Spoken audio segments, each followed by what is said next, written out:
Bulk SMS পাঠানোর জন্য আমরা কোর্স অ্যাডমিন অথবা সাইট অ্যাডমিনে লগ ইন করব।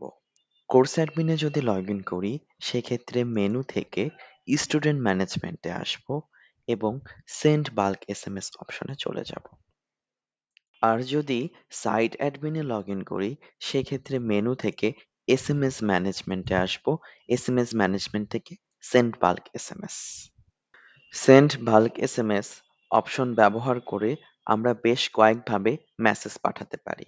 আমাদের প্রথম ধরনটি হচ্ছে আমাদের প্রতিষ্ঠানের সকল স্টুডেন্ট এবং সকল গার্জিয়ানকে আমরা মেসেজ পাঠাতে চাই। আমাদের নিশ্চয়ই মনে আছে স্টুডেন্ট অ্যাড করবার সময় আমরা সর্বপ্রথম স্টুডেন্ট মোবাইল নাম্বার দিয়েছিলাম, তারপরে গার্জিয়ান মোবাইল নাম্বার দিয়েছিলাম এবং আমাদের ইউজ কেস অনুসারে অথবা স্টুডেন্টের যদি একটি মোবাইল নাম্বার থাকে সেক্ষেত্রে আমরা হয় গার্জিয়ানের মোবাইল নাম্বারটা দিয়েছি অথবা স্টুডেন্টে মোবাইল নাম্বার দিয়েছি। যেভাবেই দিয়ে থাকি না কেন আমরা অবশ্যই জানি যে আমরা স্টুডেন্ট অ্যাড করবার সময় কিভাবে নাম্বার দিয়েছি। সেই অনুসারে আমরা এসএমএস পাঠানোর সময় এই অপশনটি ব্যবহার করব। অর্থাৎ আমাদের সকল নাম্বার যদি স্টুডেন্ট নাম্বারে ইনপুট করা থাকে সেক্ষেত্রে সেন্ড টু স্টুডেন্টস অল এটাতে চেকবক্স করব। আর যদি সকল নাম্বার গার্জিয়ানে অ্যাড করা থাকে সেক্ষেত্রে সেন্ড টু গার্জিয়ানস এটাতে ক্লিক করব। আর যদি আমাদের এমন থাকে কিছু নাম্বার স্টুডেন্ট অ্যাড করা আছে, কিছু নাম্বার গার্জিয়ান অ্যাড করা আছে অথবা আমরা স্টুডেন্ট নাম্বার এবং গার্জিয়ান নাম্বার দুটিতেই একসাথে মেসেজ পাঠাতে চাচ্ছি, সেক্ষেত্রে আমরা দুইটি অপশনই সিলেক্ট করব। অতঃপর এসএমএস কন্টেন্টে এসে আমরা এসএমএসটি লিখব। এসএমএস লেখা শেষ হলে সেন্ড এসএমএস বাটনে ক্লিক করলে মেসেজ চলে যাবে। এখানে একটা বিষয় লক্ষণীয়, আমাদের নিচে ম্যাক্সিমাম ক্যারেক্টার শো করছে এবং লেফট ক্যারেক্টার শো করছে। আমরা এখানে যে মেসেজটি দিতে পারবো তা ১৪০ ক্যারেক্টারের মধ্যে হতে হবে। আরেকটি বিষয় উল্লেখযোগ্য, আমাদের যে প্রতিষ্ঠানের নাম রয়েছে সেই নামটি আমাদের মেসেজে উল্লেখ করবার প্রয়োজন নেই, কেননা স্বয়ংক্রিয়ভাবেই প্রতিষ্ঠানের নামটি মেসেজে চলে যাবে। আমরা যদি একটু বুঝতে চাই প্রতিষ্ঠানের নাম কোনটি যাবে, তাহলে উপরে যে আমাদের প্রতিষ্ঠানের নামটি লেখা আছে লোগোর পাশে, এই নামটি যেভাবে লেখা আছে বাংলায় বা ইংরেজিতে সেই নামটি আমাদের মেসেজে চলে যাবে। আমাদের দ্বিতীয় ধরনটি হচ্ছে কোনো একটি নির্দিষ্ট কোর্সের স্টুডেন্ট বা ক্লাসের স্টুডেন্টকে মেসেজ পাঠানো এবং চাইলে আমরা কোনো একটি নির্দিষ্ট কোর্সের একটি নির্দিষ্ট ব্যাচকেও মেসেজ পাঠাতে পারি। ওই মেসেজটি তারা ব্যতীত আর কেউ পাবে না। এজন্য একটি বিষয় আমাদের সবসময় করতে হবে, তা হলো আমরা মেসেজটা কি শুধু স্টুডেন্টকে পাঠাতে চাচ্ছি, নাকি গার্জিয়ানকে পাঠাতে চাচ্ছি, নাকি সকলকেই পাঠাতে চাচ্ছি। আমরা ধরে নিচ্ছি এই ক্ষেত্রে শুধুমাত্র আমরা স্টুডেন্টকে মেসেজ পাঠাতে চাচ্ছি। অতঃপর আমরা কোন কোর্সের স্টুডেন্টকে পাঠাতে চাচ্ছি সে কোর্সটি আমরা সিলেক্ট করছি। এখানে একটি বিষয় লক্ষণীয়, আমরা যেহেতু ব্যাচ কোর্স সিলেক্ট করেছি সুতরাং এখানে ব্যাচ টাইম শো করছে। আমাদের এখানে ব্যবহারের ধরন দুটো হতে পারে। একটি হচ্ছে আমরা যে কোর্সের বা যে ক্লাসের একটি হচ্ছে আমরা যে কোর্স বা ক্লাস সিলেক্ট করেছি তার সকল স্টুডেন্টকে আমরা মেসেজ পাঠাতে চাই। আরেকটি হচ্ছে আমরা নির্দিষ্ট একটি ব্যাচকে পাঠাতে চাই। যদি আমরা সকলকে মেসেজ পাঠাতে চাই ওই কোর্সের, তাহলে কোনো প্রকার ব্যাচ আমরা সিলেক্ট করব না। ডিরেক্ট এসে মেসেজ লিখে সেন্ড মেসেজে ক্লিক করব। আর যদি কোনো ব্যাচকে নির্দিষ্টভাবে পাঠাতে চাই তাহলে ব্যাচ টাইমে এসে আমরা ব্যাচটি সিলেক্ট করব এবং মেসেজ লিখে সেন্ড মেসেজে ক্লিক করব। তাহলেই সেই কোর্সের সেই ব্যাচের স্টুডেন্টের মোবাইলে অথবা গার্জিয়ানের মোবাইলে অথবা স্টুডেন্ট গার্জিয়ান সকলের মোবাইলে মেসেজ চলে যাবে। এই বিষয়টি ঘটবে আমরা এইখানে যেটা সিলেক্ট করেছি। কারণ আমরা যদি একটু লক্ষ্য করি আমরা প্রথমে যখন সিলেক্ট করেছিলাম তখন কিন্তু অল ছিল। যখনই কোর্স সিলেক্ট করেছি তখনই কিন্তু অল পরিবর্তন হয়ে কোর্স লেখা চলে এসেছে। অর্থাৎ আমরা এই কোর্সের সকল স্টুডেন্টকে কি মেসেজ পাঠাতে চাই নাকি গার্জিয়ানকে নাকি উভয়কেই। আমি একই বিষয় বারবার বলেছি যাতে আমাদের এই বিষয়টা নিয়ে কোনো প্রকার কনফিউশন তৈরি না হয়। আমরা যেন খুব ভালোভাবে বিষয়টা বুঝতে পারি এবং প্রয়োগ করতে পারি। আমাদের তৃতীয় ধরনটি হচ্ছে আমরা নির্দিষ্ট একটি নাম্বারে বা একাধিক নাম্বারে একসাথে মেসেজ পাঠাতে চাই। কিন্তু সেই নাম্বারটি আমাদের কোনো স্টুডেন্ট অথবা গার্জিয়ানের নাম্বার না। সেক্ষেত্রে আমরা ইন্ডিভিজুয়াল রেসিপিয়েন্টস এই অপশনটি ব্যবহার করব।